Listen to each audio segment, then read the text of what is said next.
O Supremo Tribunal Federal decidiu que o Estado brasileiro deve ser responsabilizado na esfera civil pela morte ou ferimento de vítimas de balas perdidas decorrentes de operações policiais e de agentes da segurança pública. Essa responsabilidade permite o pagamento de indenizações às pessoas atingidas ou familiares em caso de vítima fatal. A Corte também definiu que a perícia inconclusiva sobre a origem do disparo não é suficiente para afastar a responsabilidade civil. Nesse cenário, caberá à União, Estado ou município provar que não teve relação com o episódio. Vou começar essa com o delegado Palumbo, que acompanha essa discussão já há bastante tempo. E de que forma avalia esse entendimento do Supremo Tribunal Federal decidindo que o Estado, sim, é responsável? Olha, eu sou favorável a você indenizar famílias que não tem nada a ver com o confronto policial entre policial e bandido.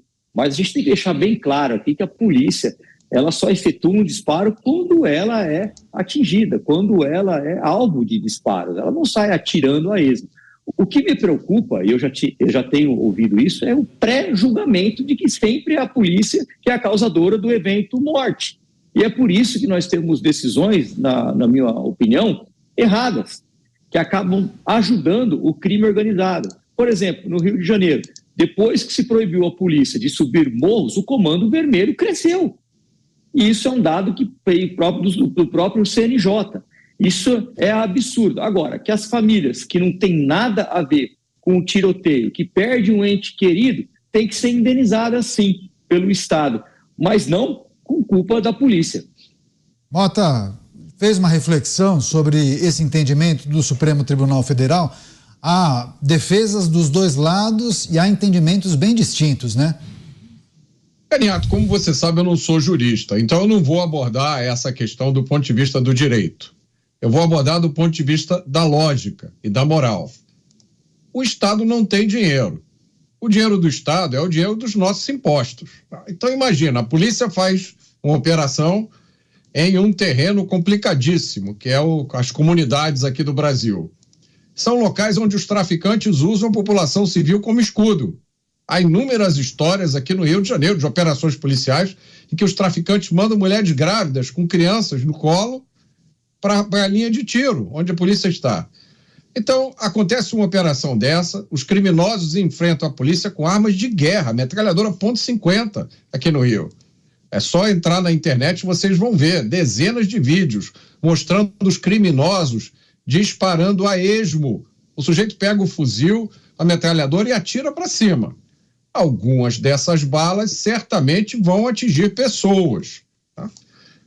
E agora essas pessoas que foram atingidas por balas saídas dos traficantes, tá? Em muitos desses casos é impossível provar a origem da bala, não há como, simplesmente. Essas pessoas agora serão indenizadas com o dinheiro dos impostos pagos por nós, que não temos absolutamente nada a ver com essa história. Pelo contrário, nós também somos vítimas desses criminosos. Estamos aqui sujeitos a ser vítimas desses criminosos a qualquer hora, em qualquer lugar. Então, com essa decisão, nós somos vítimas duas vezes, porque nós vamos pagar por uma coisa que quem deveria pagar é o criminoso que atirou. Então, esse é o meu comentário. Você, Zé Maria, que é preciso trazer em detalhe para essa discussão. Olha, eu conversei com um jurista hoje aqui sobre isso e ele me alertou que os tribunais superiores consideram que isso não é uma prática automática, né? De que o efeito colateral do trabalho do Estado possa gerar esse tipo de pagamento em alguns casos de pensão, né? De pensão eterna, enquanto a pessoa viver, ou mesmo indenização. Não é só bala perdida, mas existem outros casos, né? De danos materiais e tudo mais. E o importante, e que ele me explicou e que eu entendi, é que isso aí é tratado caso a caso. Cada caso é um caso que vai ser analisado, se houve imperícia, se houve mesmo abuso do poder, né? E o Estado tem que arcar de certa forma e vem arcando em casos onde fica comprovada a culpa, né, do Estado, do agente. E eu acho que não pode de maneira nenhuma chegar no agente que está agindo ali em nome do Estado. mas sim o Estado, de certa maneira, tem sim que se responsabilizar. Há uma responsabilidade objetiva, como chamam os juristas. Então, de novo, isso aí é analisado caso a caso e não é um direito automático, não há nenhuma súmula que obrigue automaticamente o Estado a assumir essa responsabilidade. Beraldo, de acordo com a decisão, vai caber ao ente federativo provar que não teve relação com o episódio. E os ministros definiram que se a perícia não conseguir identificar a origem do disparo, não será suficiente para retirar a responsabilidade do Estado. Beraldo. Bom, o Brasil é o país onde a polícia é culpada até que ela prove o contrário. Essa é a realidade que fica constatada com esse tipo de decisão. Agora, eu quero saber o que acontece com a família daquela pessoa que veio a óbito em razão da falta de atendimento no hospital, porque o dinheiro foi roubado, inclusive por colegas do nosso querido delegado Palumbo, que há anos dominam a área de saúde em seus estados. Eu quero saber o que vai acontecer com a família daquelas pessoas que vierem a óbito em razão do buraco numa estrada em que você sabe que aquele buraco existe, todo mundo sabe que o buraco existe, o poder público ignora, não vê risco naquilo até que alguém cai ali, bate um acidente, morre uma família que se acaba pela irresponsabilidade e negligência do Estado. Mas se é prefeito, se é governador, não, ora, veja bem, não é assim. Agora, quando é polícia, não. A polícia é culpada.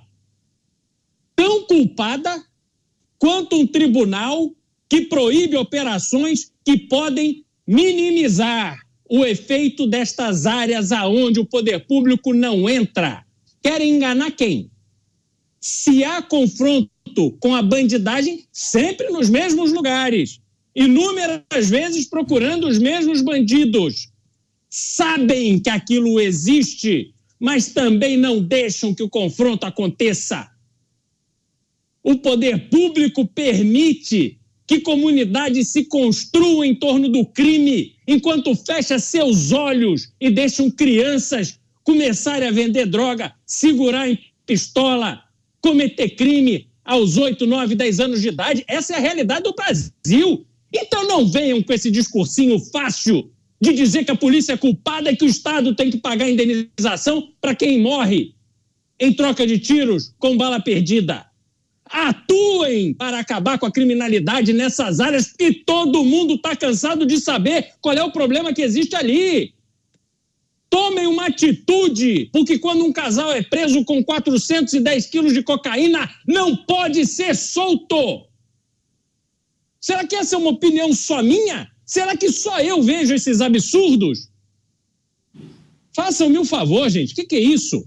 Certamente não. Muitas pessoas se manifestando nesse sentido. O delegado Palumbo quer fazer um complemento, né?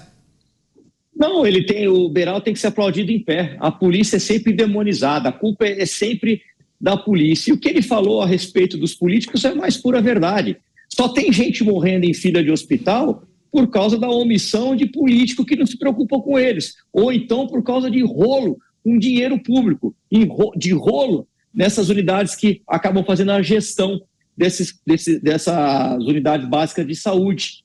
Só tem gente morrendo no hospital porque tem político que quer 10, 15% de volta nas emendas. E aí, como é que faz para resolver esse problema? Tem que tirar de algum lugar. Aí falta médico, falta remédio, falta enfermeiro, e o coitado morre literalmente na fila de um hospital. O Beraldo tem tanta razão que nesse país aqui foi criada a audiência de custódia.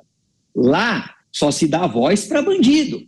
Não se pergunta absolutamente nada para a vítima. Vão perguntar como ele foi algemado, se ele foi maltratado, como ele foi conduzido, se xingaram ele. E, por vezes, o juiz oficia a corregedoria para investigar o policial com base nas simples palavras do preso. E o pior, a gente vê juiz oferecendo um cafezinho e casaquinho pro preso que estava com frio. Então, apaga a luz o último que deixar a sala, porque isso é inadmissível. A polícia não pode, eu não vou admitir que ela seja demonizada e responsabilizada por tudo que acontece de ruim nessas comunidades. Ela vai lá porque ela é acionada. Sim. Esse exemplo que nós demos aqui sobre não poder subir em morro, é só a gente se colocar no lugar de um trabalhador que teve uma moto roubada, que bate na delegacia e fala assim, olha, minha moto está lá no morro, eu recebi uma informação, o sinalizador está batendo que está lá. Não podemos subir porque nos proibiram. Isso é absurdo. Pois é, o comentário acalorado do Cristiano Beraldo está sendo muito elogiado aqui, muitas pessoas se manifestando, viu, Beraldo? No mesmo sentido, a gente agradece muito a participação de todos. Você, Mota, quer fazer um complemento, por favor? É isso, é como eu já disse aqui, Caniato. Qualquer discussão sobre segurança pública, ela tem que partir de duas convicções. A primeira é de que o criminoso é o culpado pelo crime. Não é a sociedade, não é a falta de educação, não é a falta de luz, é o criminoso. Então, o sujeito que jogou a filha pela janela, ele é o culpado daquilo ali. E a segunda convicção que a gente tem que ter é que o criminoso tem que ser punido de forma proporcional ao crime. Porque tem gente que não acredita nisso. Tem gente que diz que não se deve punir, que se deve ressocializar, né? Que chama, em vez de chamar o criminoso preso de presidiário, chama de reeducando. Se a pessoa não tiver essas duas convicções que eu falei, que o criminoso é o culpado e que ele deve ser punido, o resto é tudo besteira. Vai se inventar uma lei hoje, uma jurisprudência amanhã, depois uma falta de verba depois de amanhã, depois, né, suspensão de construção de presídios, violação da dignidade humana. Cada dia vai ser uma nova pegadinha para atacar a polícia, demonizar a polícia e criar mais benefícios para os criminosos. Infelizmente, é essa a direção na qual o Brasil está há muito tempo. Esse projeto de acabar com as saidinhas foi um suspiro, né? Uma esperança que a gente teve de que a direção ia mudar pelo menos um pouco. Mas aí vem o governo e veta. Você, Zé Maria, para a gente fechar, os governos estaduais precisam ter um setor técnico qualificado para realizar as perícias que serão fundamentais para esclarecer esses casos. Essa fala do relator do caso, o ministro Edson Fachin, Zé. Pois o que eu entendo é que há uma inaceitação, há uma, vamos dizer assim, uma desatualização da legislação penal brasileira. A gente vê isso claramente. Um advogado me disse certa vez, durante o julgamento no Supremo do Mensalão, de que tentar entender a legislação penal, ou seja, a lógica da legislação penal, fica louco. Porque existem casos onde o crime é muito grave e a pena é pequena, e existem casos onde o crime não é tão grave assim e a pena é grande. Além da pena ser grande, o condenado não fica todo o tempo da pena na cadeia. Mas a boa notícia é de que essa preocupação já está sendo avaliada no Congresso Nacional. A Comissão de Segurança Pública vai votar, inclusive, mudanças no CPP, o Código de Processo Penal. Acho um avanço fazer essa atualização e mudar isso aí. E me disse também o deputado Alberto Fraga, que é o presidente da comissão, de que haverá um esforço na tentativa de acabar com as progressões de pena. Isso também é muito importante. Sobre esse caso específico, é bom dizer que é caso a caso, que será avaliado, não é uma coisa geral para valer para todo mundo, e em certos casos não haverá nem ação na justiça, por dificuldade exatamente de comprovar. É preciso comprovar a responsabilidade do Estado, que sempre existe, né? E de mais a mais, existem casos onde a vítima recebe indenização do agressor. E é assim que deve ser. E concordo 100% de que se não houvesse o criminoso, se não houvesse o bandido trocando tiros com a polícia, não haveria esse tal efeito colateral que se chama, que é atingir pessoas que não tem nada a ver com a história. É um ponto que é debatido juridicamente e é assim que vai ser. Não é automático, mas é um caminho.